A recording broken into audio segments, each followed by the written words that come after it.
is about you and your opinions. If you're thinking about it, we're talking about it. It's all about me. That was a joke.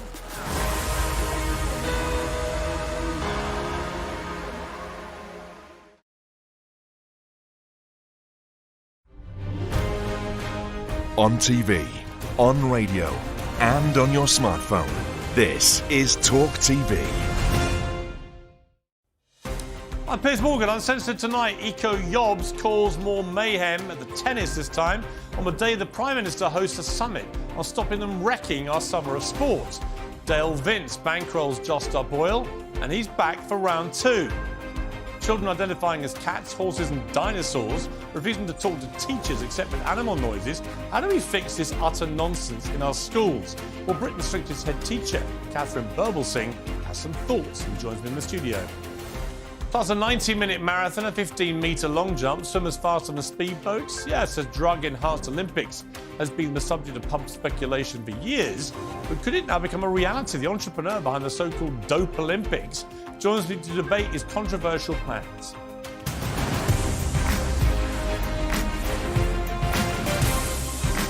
From the News Building in London, this is Piers Morgan, Uncensored.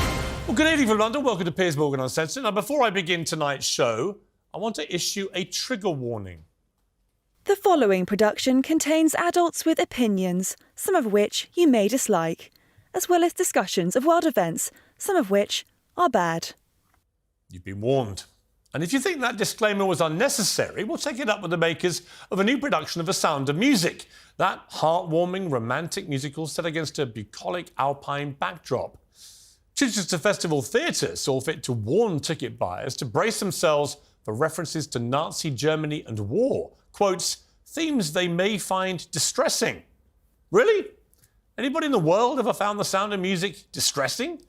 It's the very latest in a very long line of books, movies, artwork, stage shows, history lessons, and university courses to be slapped with a trigger warning.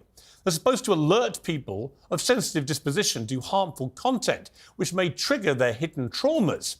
There is actually zero evidence that they actually do that. But at this point, they are very triggering to me. Yes, the triggers are triggering to me. The trigger warnings are triggering to me. All of it is triggering to me. And here's why. The University of York added a trigger warning to its archaeology course because students may occasionally see human remains or bones. I'm triggered by that. Isn't that the bloody point of an archaeology course? The Globe Theatre added a trigger warning to Romeo and Juliet for violent language, sexual references, misogyny and suicide. Oh yes, it was written 400 years ago. And by the way, you just ruined the ending. Trainee forensic investigators at the University of Exeter are now warned they'll see pictures of crime scenes. Oh, duh! Here's a little warning for you again. If you see a bag of peanuts, it might contain nuts. The Royal Academy of Art slapped a trigger warning on a Francis Bacon exhibition over adult content. Were they expecting many children? And this week it emerged that Virginia Woolf's novel To the Lighthouse has been given a trigger warning over concerns about past attitudes. Now, readers of the book may have expected past attitudes already, since the book was actually written in the past. Enough of this madness. Perhaps the reason why everyone's so anxious is that we're telling them they should be every time they open a book or go to the theatre or watch a movie or do anything. It's patronising, it's infantilising, it's nonsensical, and it doesn't work. Flinders University in Australia actually studied all of the other studies about trigger warnings, and they found they don't prevent anybody from being triggered. In fact, they found anyone with genuine trauma was more likely to be upset by the trigger warning because it made them think of the one thing they didn't want to think about. So it's official. Trigger warnings need a trigger warning. One more time. Well, we'll debate that later, but first to, yes, you've guessed it, the Just Stop Oil morons take 56. Prime Minister Rishi Sunak held a summit with event organisers and national sporting bodies today to discuss how to stop these cretins from wrecking our summer of sport. He told the Sun newspaper that Johnny Bairstow, the cricketer, had some bright ideas for fixing this blight. Here's a reminder of what Bairstow did. Johnny Bairstow just waving to the dressing room. Maybe it's his gear.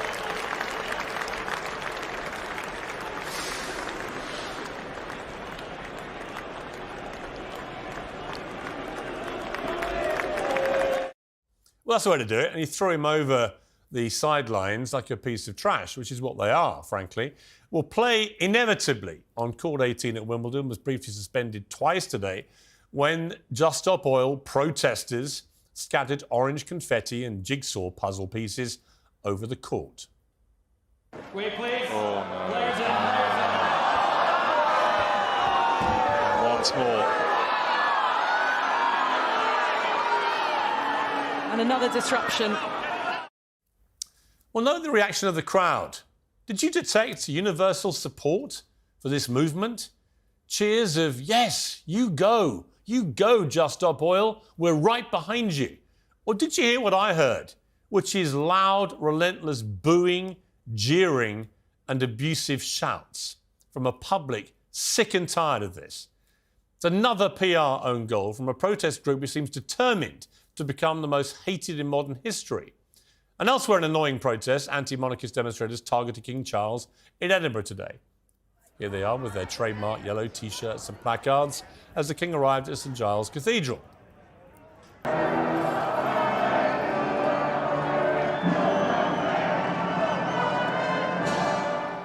How many people do you think they won over today? Do you think there were anyone in the crowd going, you know what, I've actually gone off the Royals.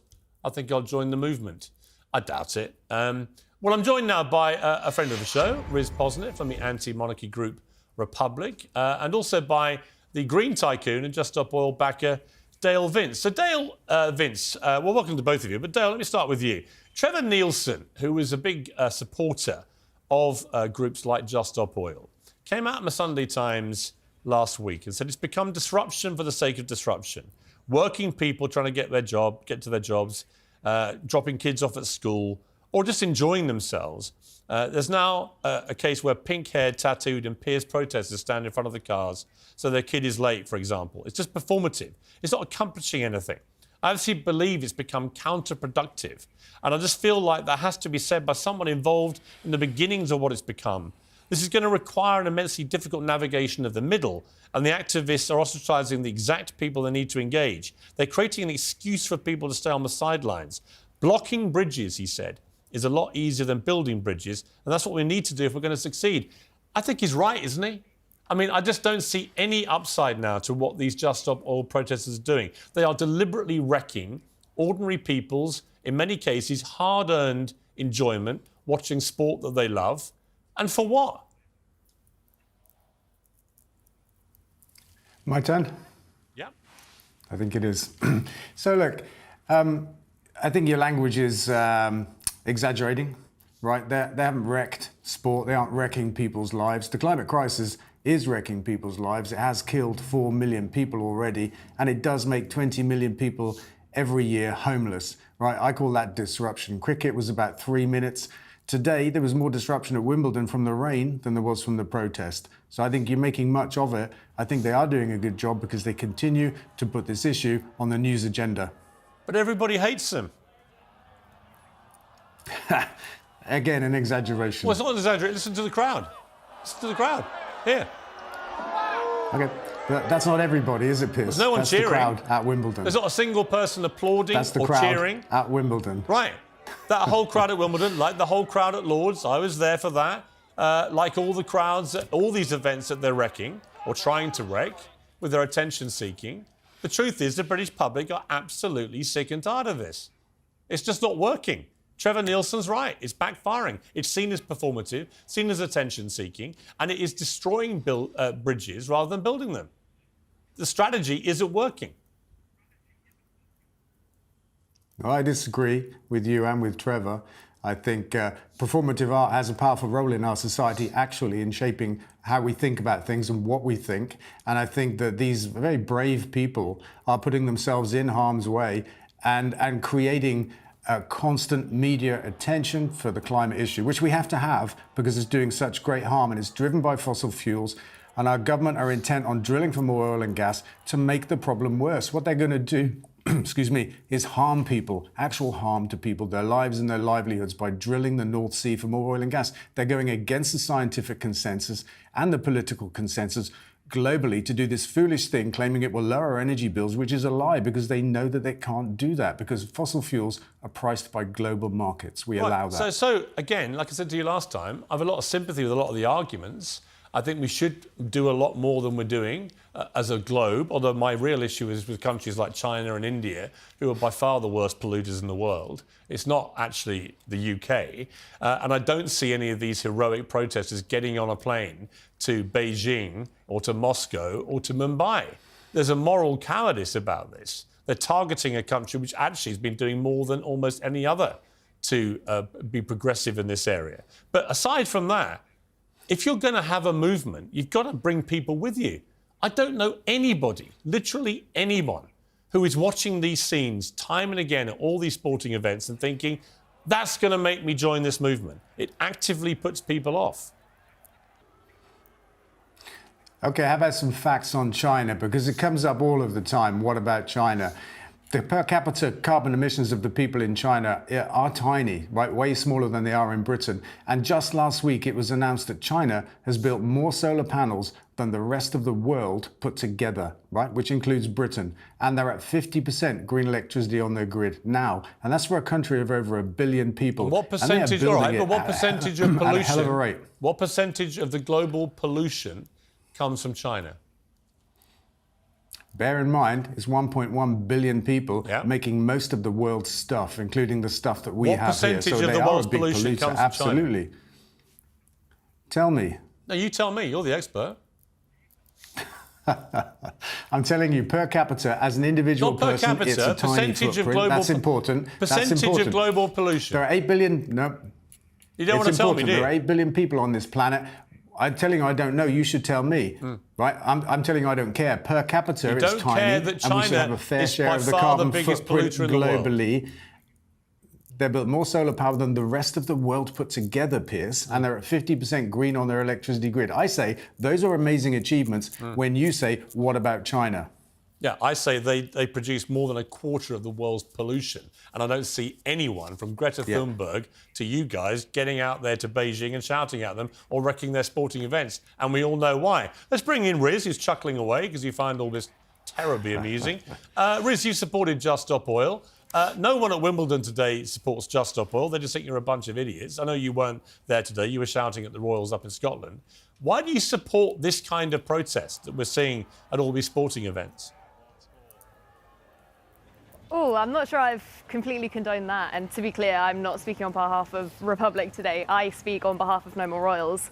But absolutely, we are protesting in Scotland. And Piers, you're gonna, you've just been going on at these guys at Just Stop Oil about why are you disrupting ordinary people and why don't you target the right thing? And we've been doing that, shouting at the king. Why do you support that method of protesting? Why don't you come out and condemn Just Stop Oil like Trevor Nielsen, who was funding some of this stuff before, has suddenly realised the penny's dropped, it doesn't work? I'd like to talk about coronation because it's but to respond to that question, we're in a climate crisis. It's horrifying. I'm terrified for my future, and Just Stop Oil are one of the only groups of people at the moment who are doing anything about that. But as I say, I'd like to focus on the issue. Well, I'm sure you would. I'd like to focus on what's just happened because it's indicative of a summer of protest by people who think that they can convert people to their cause.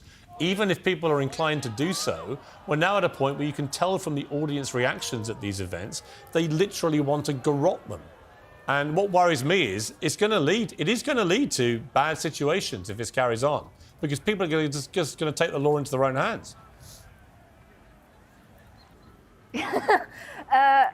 Sorry, that's stupid. Sorry, I you actually don't have to keep know swearing, what to say to that. Riz, with respect. Do you want to talk about the protest? Riz, yeah, you apologies, don't fair have enough. to keep Do swearing. you want to talk about the protest, or do you want to say that protests shouldn't happen and we should all suck it up and deal with it? Because that's easy for you, right? Like, you've been dealt a pretty good hand. I believe so in have I, peaceful by the way. protest. But I actually care. I believe in peaceful protest. So do you want to talk about the peaceful protest today? I believe then? in peaceful protest. I don't believe in wrecking ordinary people's lives as they're going to work, as they're going to hospital, as they, on some occasions, going to funerals. I don't think that when they pay for sporting events that they maybe save money for all year long. That's fine, they because should have neither those, Republic or No More Royals did that today. I'd love They shouldn't to have talk it about ruined by a bunch of... Let's talk about it. There was Republic up at one end who were... a massive crowd, far bigger than any of the monarchists. I mean, the streets are pretty much empty. I haven't had a chance yet to look at any of the coverage, but I think you'll see that because there is pretty much nothing going on the monarchist end, and the Republic demo is enormous. And then there's No More Royals, who did a banner drop, chanting, can I swear? I just did. The king, feed the hungry, because that's what we want to talk about, right? You know what? This you know is what, Riz? For a very, they've done this. You know what, Riz? For a bright young woman who's getting a very good, expensive education, you do behave like a complete foul-mouthed idiot. You don't do yourself any favours. Why do you think coming on a show like this and just repeatedly using the F word, why do you think that makes you look any better? Yeah, I did apologise for that. You've I done did it 3 apologise for times. that in advance, but 3 times. That was what we said. 3 times. Yeah, F the king. Yeah, I'm happy to censor it. Yeah. F the king. Feed the hungry. That's what we were chanting. Because that's what we should be talking about today. The first coronation was ridiculous. It was a slap in the face of the British people. You asked for a question. It's this. Do you really think the best way to persuade people of your argument is to come on a show like this, laugh manically at people who are doing ruinous things to people's enjoyment, and then just keep swearing all the time? Do you think that really helps you? Do you think people watch this and go, she's really persuaded me, that girl? Wow, she was so eloquent, she was effective. They don't. They just think it's, again, performative, attention-seeking. You want to get your little YouTube moment, and by the way, you'll probably get one, and good for you, but no one's going to come round to your cause. That's it. I can promise you. Fair enough. I actually don't want that YouTube moment. I don't want your fans calling me assorted slurs on Twitter. And to be fair, right, I did say at multiple points, can we talk about the issue? Can we talk about this outrageous... By the way, I don't think we've even mentioned I'm in Edinburgh. Right. There's been a second coronation and no one showed up. You know, I can only apologise for swearing, but I think the laughing was more to do with your ridiculous coverage of it. All right. To be honest. Well, as always, always a pleasure to have you on. Thank you very much. Coming back to you, Dale, let's finish on something on a more positive note. You've just appointed your football club, which you own, Hannah Dingley, as caretaker manager. She's the first female manager of a professional men's team in English football. Quite a groundbreaking moment. Yeah, it is. I just want to say Riz is right. The first coronation cost 200 million quid, right, for hard-pushed Britain struggling with a cost of living crisis. Just want to say that. Hannah Dingley, football, yeah, we've pushed another boundary, right? How can it be that in 2023, no woman has led a men's first team in the top 4 flights of English football? How can it be? But there it is. Until tonight, when we play our first pre-season friendly game against Melksham. I'm looking forward to it. Why is she only caretaker manager if you believe in her that much? You're such a twister of words. Well, she's been appointed caretaker manager. Process. Well, hang on, have I misquoted you? I'm sorry. It's quite... yeah, sorry, you said if I believe in her so much, right? No, is she caretaker manager, or has she been appointed full-time or caretaker? Half of what you said was true, the other half was made up. Yes, she's caretaker manager. And if you know football, you know that's quite normal. You've just sacked the previous manager after 6 months, so how long will you give her? I thought we were talking about something positive, but you can turn anything into something. I'm a pragmatist. I'm a big football fan. Something. You've got a lot of good headlines and publicity for appointing the first female manager, but actually she's only caretaker. You know, and people will be curious. You sacked the last guy after 6 months. If you were to sack her after a few weeks or months, how's that going to look? Who knows? But look, what happened was unexpected for us. And Hannah's been with us 4 years leading the academy. When we made that appointment, that was the first ever We didn't know that at the time, we found out afterwards. This one we were aware of, but Hannah is the best qualified person at the club to take this role, this interim role. So she got the job. We didn't want this media storm, really didn't want it at all, but here it is. You didn't think by appointing the first female caretaker manager of a professional men's team you would get any attention? She's the best candidate for the job at the club. This is what happens. You look at within the club, you find your best coach and you say, take the team in an interim period while we do a proper recruitment process. That's all that's happening here. And look, you guys in the media, you've made much of it. And I think it's not all bad, actually. I mean, you have a particular negative way of coming about it. But for the actual whole country to understand that this is a momentous first, and it really shouldn't be, not in 2023, then I don't think it's such a bad thing. Well, it is, unless you sack her after a few weeks.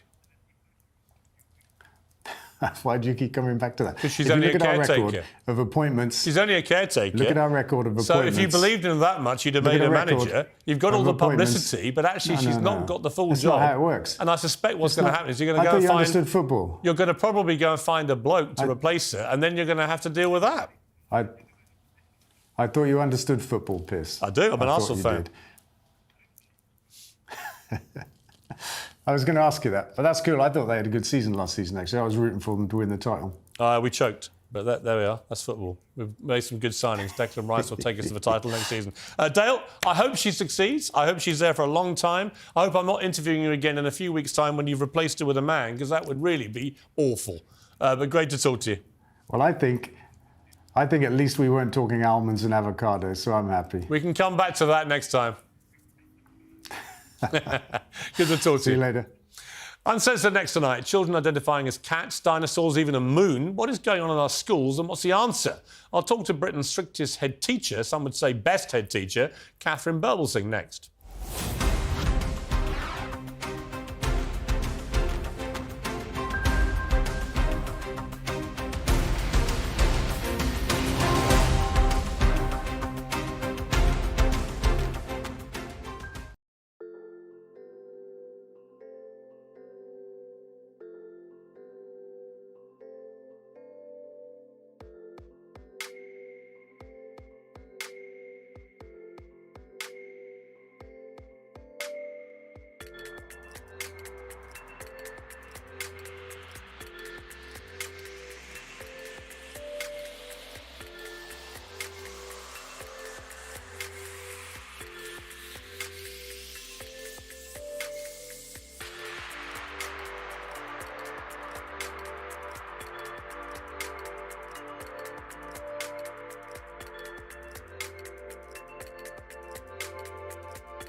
How much money have you made from kids? Oh, come on. Women or the live performance? Piers Morgan. Sorry, I get choked up when I think about this. I've read that you're worth $400 million. Really? By the way, I look pretty good. You do? Yes, a bit of all right, you know what I mean? We literally have everything from Kiss condoms to Kiss caskets. We'll get you coming and we'll get you going. There is a Kiss toilet seat. Oh, yeah. Sit on my face. That's all right. But I tell you what, kind of a big deal. When I was singing and I was chewing gum and they said, Mr. Simmons, please take out your gum because I'm a wise guy. I said, eBay, how much, Piers Morgan? Let me guess, 5,000 back. $247,000. All for a piece of gum. Gene Simmons gum.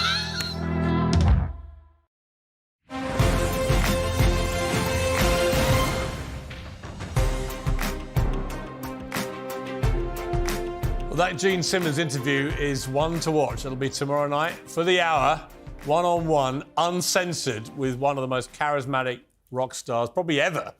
But welcome back to Piers Morgan Uncensored. Catherine Berbelsing is the self-styled strictest head teacher in Britain with a stellar reputation for teaching children basic manners and respect and hard work ethic. I can't think of a better person, frankly, to speak to when I read that children in schools across Britain are now identifying as cats, horses, dinosaurs, and in one case, a moon.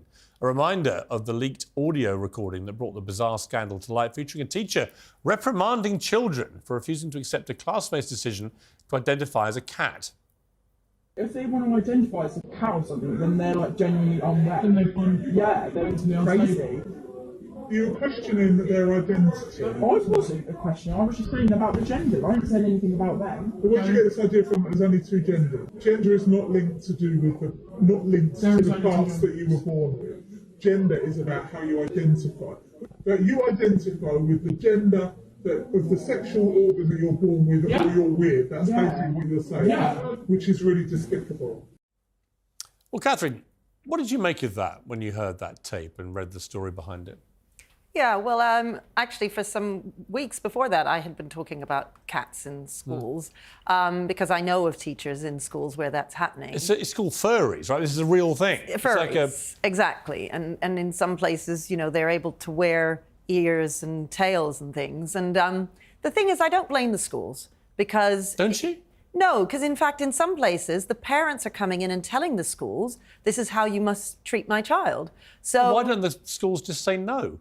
You would, wouldn't you? Well, I bet there are no kids at your school dressing up as cats, identifying as cats. Are no, there? That's true. No, there are. You wouldn't allow it, would you? Well, no, but I mean, I'd have a conversation with the parents, and that's the thing. This isn't just a school problem. This is a societal problem, and it's something that we need to talk about and think, well, what is acceptable and what isn't. And the problem is there's no guidance for schools as well. So head teachers and ordinary teachers in the classroom, what are they meant to do?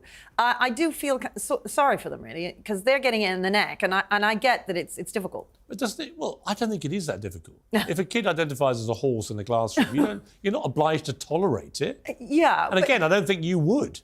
No, but, you know, I do have secondary school children. You know, if they're primary, they're young. If you have children that are finding it difficult to fit in, and then they decide to behave in a it's a slightly strange way. How much do you support?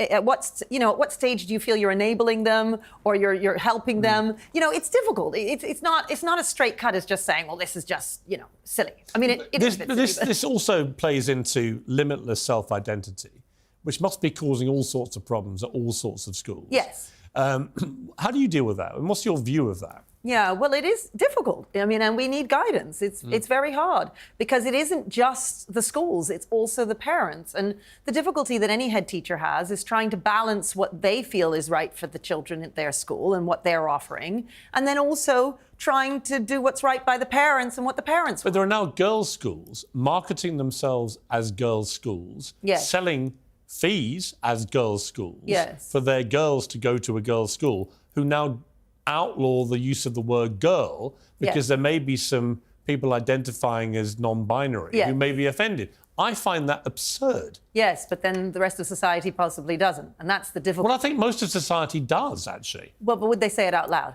You know, No, that's the thing. But that's where we've got to. I would, because I think it's nuts. Yeah. And also I think it's very hypocritical of a school to market itself as a girls' school and then suppress the use of the word girl. So I think there's a real hypocrisy there. Yeah. But I think there's also a bit of a moral cowardice. I really do. Yes. I mean, schools, when I was young, schools took a moral lead. Yes. I don't remember teachers marching in and having everything changed to acquiesce to what their idea of teaching would be. Yes, but that's the case with all kinds of things. This is not just with regard to this issue, but with regard to everything. Schools used to take a moral stance on things and used to lead the way for a society. But you do to a degree. Yes, we do, but I think we're quite... And you've become very polarising as a result for reasons that completely baffle me. Yes. I mean, you run a school which is run on discipline and hard work ethic and politeness and respect. Yes. These used to be things that we thought made our country great. I know. And what's going on? Why are you suddenly a villain? I don't know. It's a very good question. You would think that this would be what all of us want, but society has changed. That's the thing. So then when you're saying it's the fault of schools, but you look at this, I stand up for traditional values and I'm hated for it. So do you really expect all head teachers to do that? We're asking too much of them. But the real problem with that whole issue is when schools aren't communicating with parents, where schools are taking children down certain roads and are not letting parents know. And are that parents is a real being too problem. weak or too strong? I mean, are they having too much power now at schools, or are they being too weak with their kids, empowering them to have supposedly too much power? Yeah, well, both, frankly. I think teachers and parents, we as adults, have abdicated authority and responsibility. And children depend on us to push back and to show them the way, to guide them and lead them. And unfortunately, I'd say over the last 40 to 50 years, we've lost the whole concept of adult authority. And parents and teachers want to be friends with the kids as opposed to being the adult in authority. You've had a big spat this week with Jess Phillips from the Labour Party, and you've actually written to Sir Keir Starmer, the leader. Yeah. In a nutshell, what was it about? Well, there was no spat.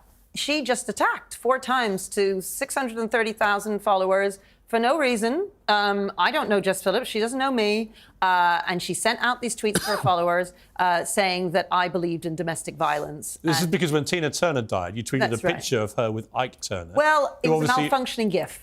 And for some reason, it ended up on that picture. And I said, good times. Now, obviously, anyone normal would look at that and think, well, it was a mistake. But she chose the opportunity to lash out at me 4 times, 1 million views, a whole load of people attacking me. She's an MP, Minister for Safeguarding, or Shadow Minister.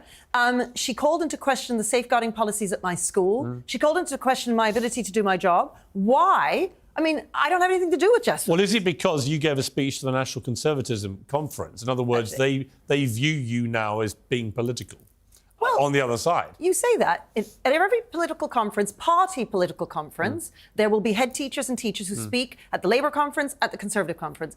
But what doesn't happen is a black head teacher who goes and speaks at a National Conservative conference, which had nothing to do with the Conservative Party.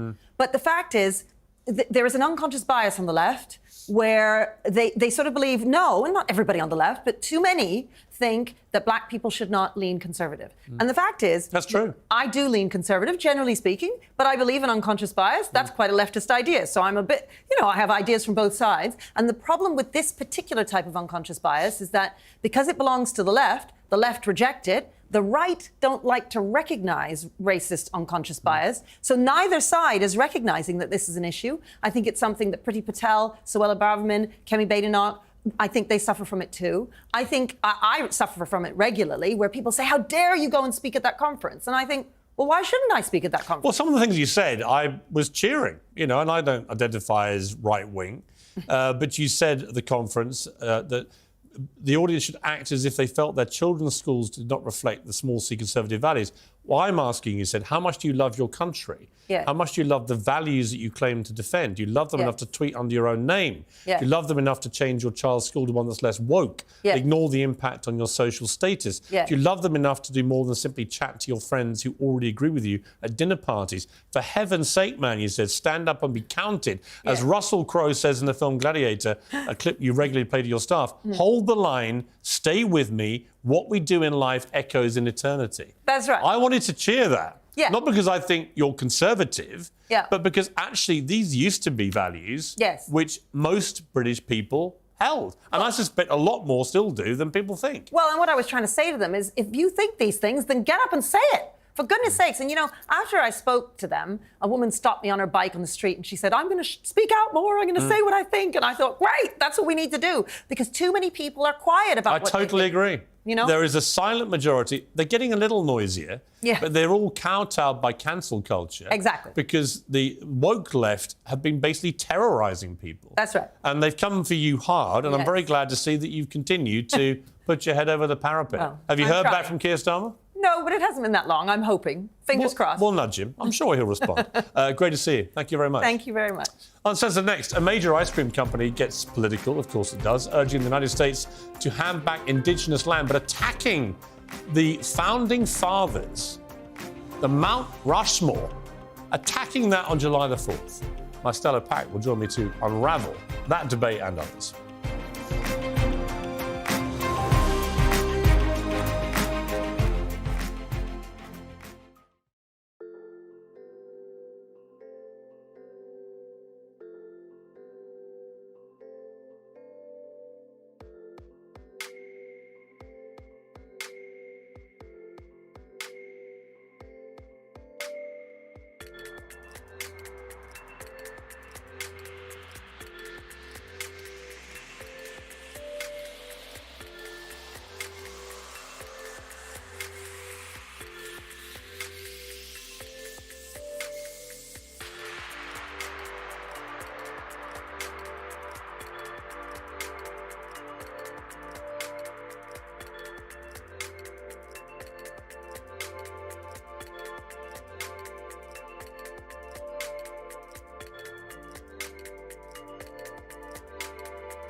This is Talk TV.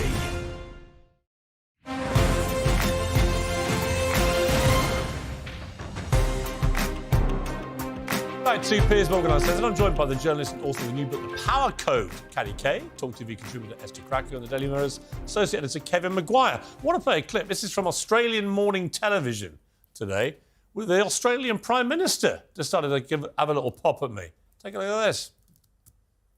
Let's talk about the Ashes, Rishi Sunak, who looks like he could blow over in a stiff breeze.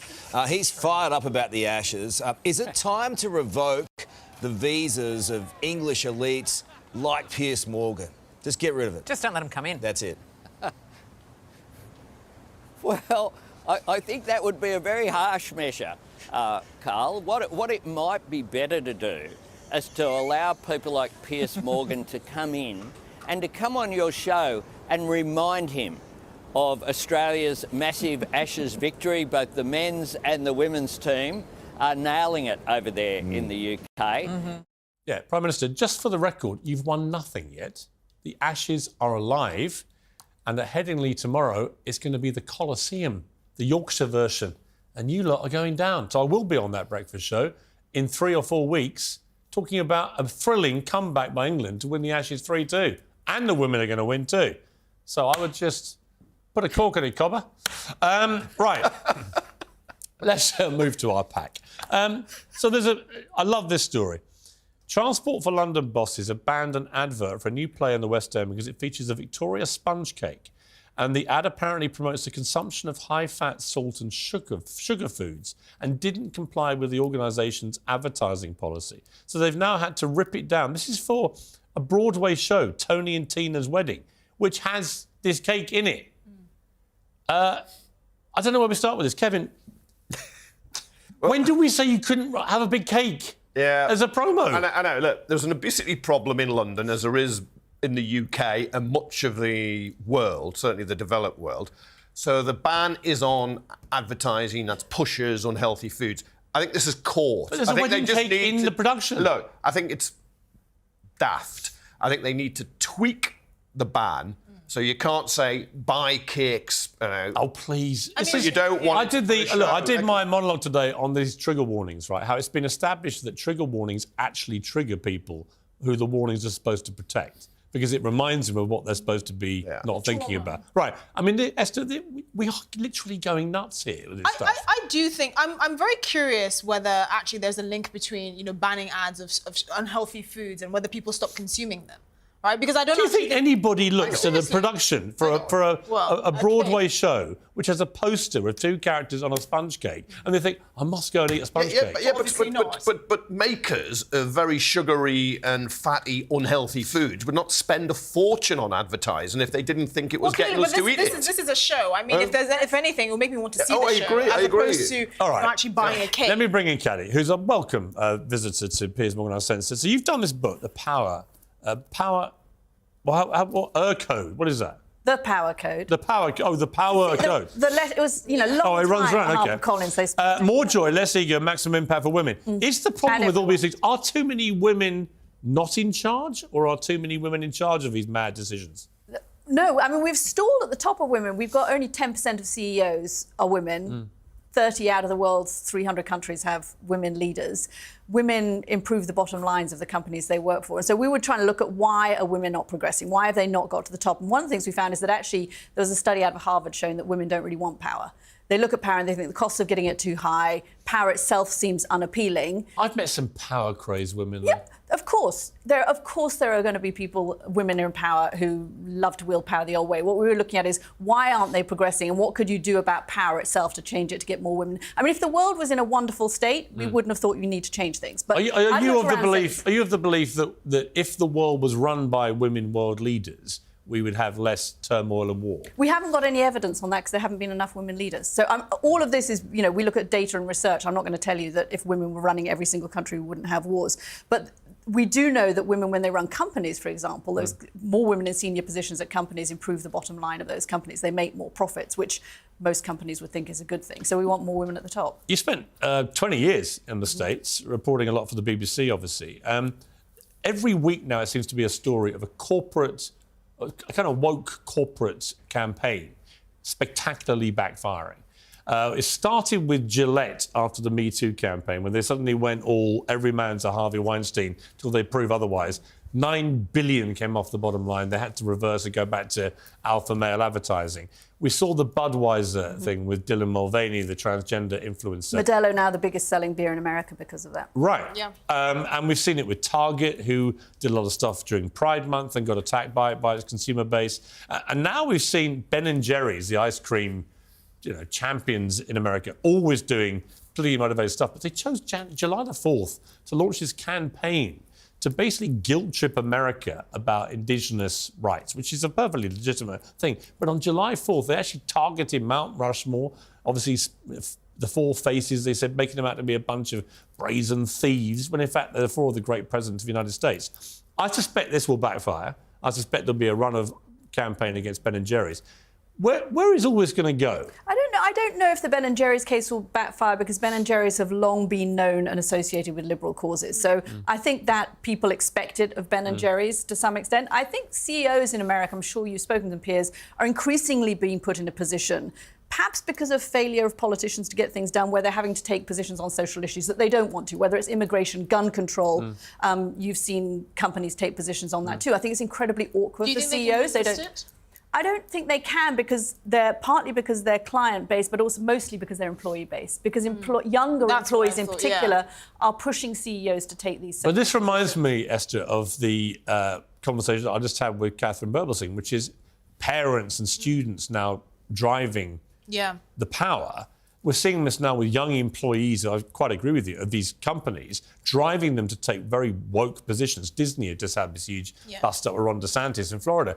I don't think they should be doing any of this stuff. Well, it's a case of the inmates are running the asylum. Because actually back in the day, you know, as arrogant as I think my generation is, the previous generations, you knew that you have to keep your mouth shut when someone with 20 plus years of experience is speaking, at the very least. But now we have these young people that think they know best. They have access to the internet. They know more than everyone else. And I think that's the bigger problem. I don't think it has to do with the consumer base, actually, for these companies, because you tend to divide them. I like it when young people, you know, the new generations challenge the older generations. I actually think that's good. Yes, you've got to get the decisions right. Now, Ben and Jerry, I think their marketing's fantastic. They're getting talked about again. The people who will go and spend their dollars or pounds, wherever you are, euros, on Ben and Jerry's probably like all this. We know. It works now, but what if they go down the Budweiser route and why would you stir up division on July the 4th, the day of unity? I mean, look, as a Brit, I don't, obviously celebrate July the 4th. I think we dropped the ball under old Mad King George, but that's another matter. But the idea of an American company that's been very successful in America launching this attack on the very idea of July the 4th, on July the 4th. But it's an invented myth idea of July the 4th. It's not the true story of America. They just celebrate independence from the Brits. Yeah, but you know really what it boils down to. How it was achieved and what went on. It's like the old Mayflower story, isn't it? Which is all a bit. All right, Caddy, before I let you go, who's going to win the election 2024 in America? I think Joe Biden probably wins, but if something happens to him or to the economy a month before the election, I think Donald Trump's the nominee. Well, what a choice. Yeah. Country of 330 million people. How can it be this? And we're going to have a rerun. Yes. And I was exhausted at the end of the last time. I'm exhausted just thinking about it. The Power Code. Terrific book, Caddy Kay and Claire Shipman. I'm going to really enjoy showing this to people to see what they think. It'll be good to see you. Thank you very much. Thank you, Pat. Uncensored Next has been the subject of pub debates and Twitter speculation for years. An Olympics where all the athletes are allowed to take as many performance-enhancing drugs as they want. The founder of the controversial Enhanced Games, or the Doping Olympics as they're calling it, is here next.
Welcome back to Piers Morgan Uncensored. What might be possible in sport if performance-enhancing drugs were all allowed?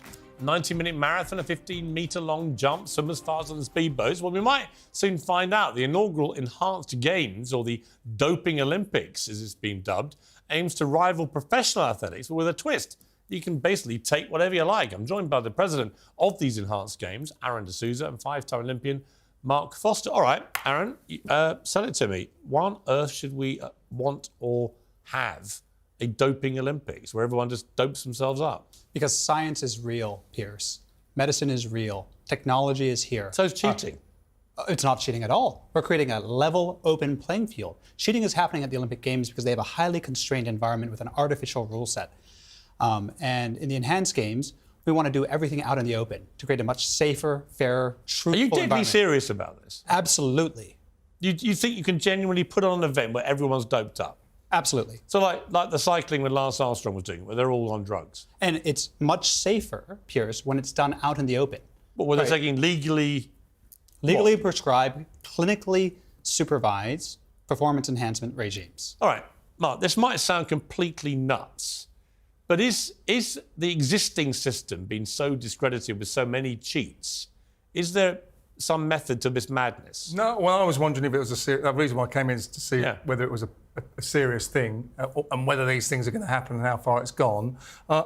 My head tells me that it's completely unsafe, and I think people will abuse it, and people die from taking drugs on a daily basis anyway. I mean performance-enhancing drugs. And I just think, where does it go?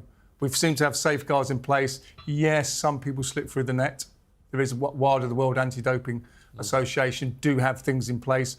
And there still are people out there that do cheat if they choose to, but it's a very small minority.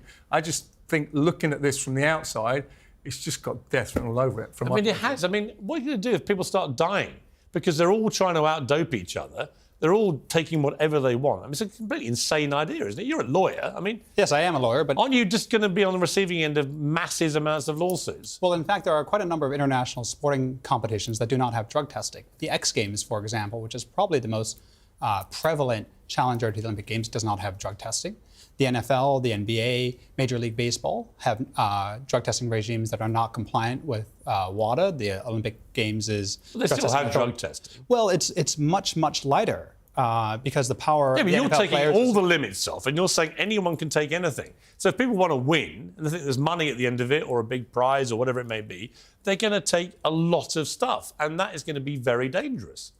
Well, we must believe that athletes who are adults with free and informed consent should be able to make choices about their own bodies. My body, my choice, your body, your choice. Enhancements are present in our society. I see you have a coffee cup right there. Caffeine is the most used enhancement probably in the world, right? And should the government or should some paternalistic sports organization be telling you, Piers, how much caffeine you should be able to drink?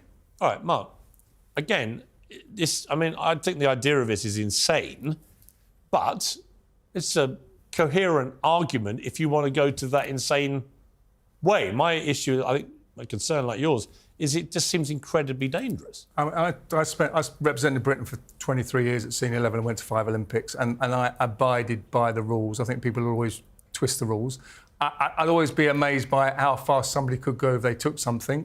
But the bottom line is, I don't think that's got any place in sport at the moment. I just don't see... Would people watch it? Probably, possibly. I don't know a lot about the X Games. I think the thing is, if there wants to be competition towards IOC, because IOC has got the monopoly of the Olympics, and there's another sporting body, that's one thing, but I don't see this. The Olympic Games has had a monopoly on power. They've run the international sporting world for 120 years. And you want a piece of that action? I want to show the world that there's a better way, not to waste hundreds of billions of dollars of taxpayer money every 4 years by building dozens of stadiums, throwing them away, and waste and corruption upon corruption. There's a better way to do sports, and most importantly, to people like Mark, a way to pay the athletes. And your argument is if they're all doping, none of them are cheats. That's right, absolutely. It's fair. But how do you stop them dying? How do you stop them dying? Clinical supervision, right? So how do people not die from taking pharmaceutical medications? When you go to your doctor, you talk to your doctor openly and honestly about what you're intending to do, the conditions that you're suffering from. Does that mean they still sort of compete under rules then? Because there are, as you say, they can't overdose themselves, you're saying there's still rules and regulations where they go and get their drugs from. Yeah, absolutely. We would never encourage anyone to order steroids online from a sketchy pharmacy in Mexico and inject themselves. That's really unsafe. All right. That's what athletes are. When are you hoping to get this event on? December of 2024 is when we anticipate to run. Are any top athletes going to do it? They told you? I am pleased to report that we have over 400 athletes who have registered on our website. We have athletes like Christina Smith, Brett Fraser, Roland Schumann, Olympians all around who are on our athletes advisory board. And it's time to shake up the system. It's time to have a conversation about how fast the doping Olympics coming to a TV screen near you. I'll believe it when I see it. But thank you for coming in. Mark, thank you for coming in. That's it from me. Where are we up to? Keep it uncensored and, in my estimation, if you're an athlete, undoped. Good night.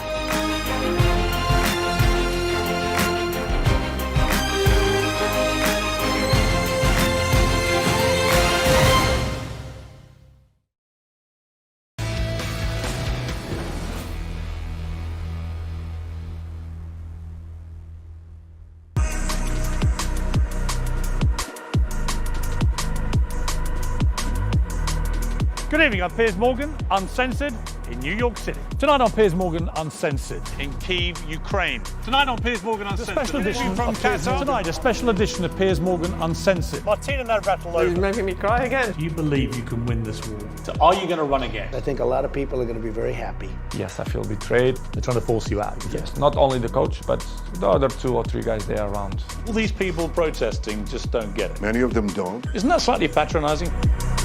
I would call him out the window. Do you think we should have psychiatric assessments? Oh, I'd be there for weeks. Could you keep quiet? I'm trying to read a book here. Take spare and chuck it where it belongs, in the bin. Where's Suggsy? All the madness, where are they? Where's their cheering? Where's Brian May, for God's sake? Why isn't Brian May? Why isn't someone on the roof of the palace? With the castle, Where have they gone? It's from that much cushier jail that Ghislaine Maxwell agreed to be interviewed for the very first time. Well, he wish I'd never met him. You're shaking your head. The British people are up in arms. Boris Johnson is out as British Prime Minister.